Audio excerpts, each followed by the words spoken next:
Wow! Rawr! Hi, welcome back again. Ang ingay, ang init. Pang 8th day natin dito sa Cobar. And we are in search again ng another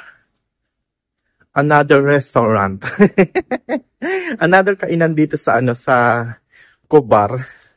Syempre, subukan natin mag-explore dito sa Cobar habang andito tayo. Para may share naman tayo sa mga kababayan natin. Gusto mo yan? My God, mag-take ako madulas. And andito ako sa building ng hotel namin na very tago. Kung gusto nyo lang din naman, nasa vlog na iyan. Kung gusto nyo lang din ang panuorin or tingnan yung murang hotel na tinuluyan ko. Binayaran actually ng company. And yes, napapalibutan kami mga lumang building. Medyo nakakatakot, scary, creepy. Pero okay naman na pag nagtitipid. Wait, tatawid na ako ng kalsada.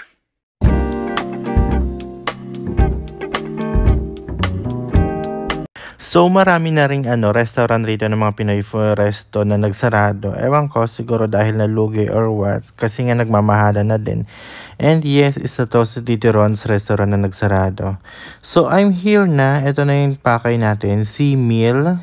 And we're going to in na. Wow, we're going to in. Pagpasok mo, makikita mo agad yung mga paninda nila. May beef, chicken, may isda. Pero bihira ang seafoods. Yun yung pinagtaka kung bakit sea meal pa rin siya pero konti na ang seafoods. May lumpia, may Shanghai, may kwek-kwek. So ito yung kanilang kainan sa baba kasi meron pa yan sa loob. Ay sa taas pala. Ito yung sa taas naman niya, which is good. Maganda rin yung ambience pero nagbago na mula nung 2017. Iba na itsura nung kumain ako last ng 2019. Maganda na rin naman siya. Dati separate pan lalaki at babae. Ngayon parang hindi na. And look at the ceiling. Dati hindi pa ganito ito. May mga paganyan-ganyan na silang ilaw.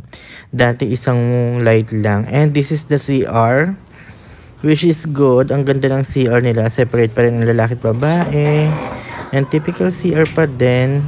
Pero malinis unlike sa ibang kainan na hindi malinis. Basa pa. Nakakaloka yung mga ganong CR nila. And anyways, body check, charot.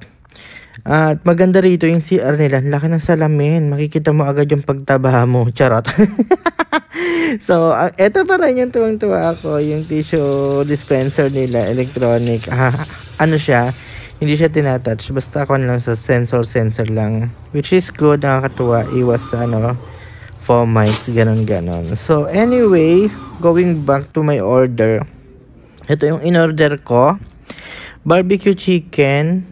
Beef yata yan. Ay, chicken na sisig. Saka beef bacon daw. So, let's eat. Tikpan natin itong barbecue nila. Sakto lang ang lasa. Sweetness pa rin. Parang sa Pilipinas. Walang masyadong kemi. So, yung sisig nila, nakakaroka. Medyo maalat. Naalatan niyata ako. Or sadyang maalat. Ewan ko ba. Mahilig ako sa maalat pero naalatan ako. And yung nila, yung lemon, nakakaloka. Pipigain ba yun or display lang yun? Kasi parang gusto ko ng medyo maasim-asim. Hindi ko mapiga na wala na yung katas. And look at this, yung beef bacon nila. Masarap naman yung sweetness ng bacon. Kaso medyo makunat yung ibang parte ng karne. Hindi ko alam kung sabay-sabay na niluto or what. Pero may mga makunat, may hindi. Hindi ko alam kung halo din yung karne May parang lasang chicken kasi. And yes, hindi ako nabigyan ng sabaw, nakakaloka. Ang poor ng service. Charot! So, nanguha rin ako ng sabaw. Akala ko masarap yung sabaw. Akala ko may ibang sabaw na ibibigay like sinigang. And ayun, disappointment. Yung sabaw ng sinigang pa rin, ay sabaw ng nilaga, yung binigay sa akin na medyo maalat-alat din. Tawang-tawa ako. Yung sisig maalat. Yung beef bacon nila, akala ko matamis, pero medyo naalatan ako. And the sabaw is medyo maalat din. I use the sabaw for the kanin kasi medyo dry yung kanin. So, if I'm going to rate the barbecue, it's going to be 8/10. The sisig is 6/10 kasi maalat and dry.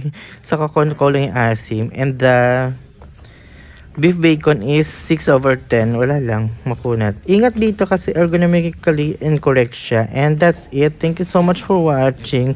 See you in the next vlog. Hanap pa ako ng ibang restaurant para ma-share sa inyo. Bye!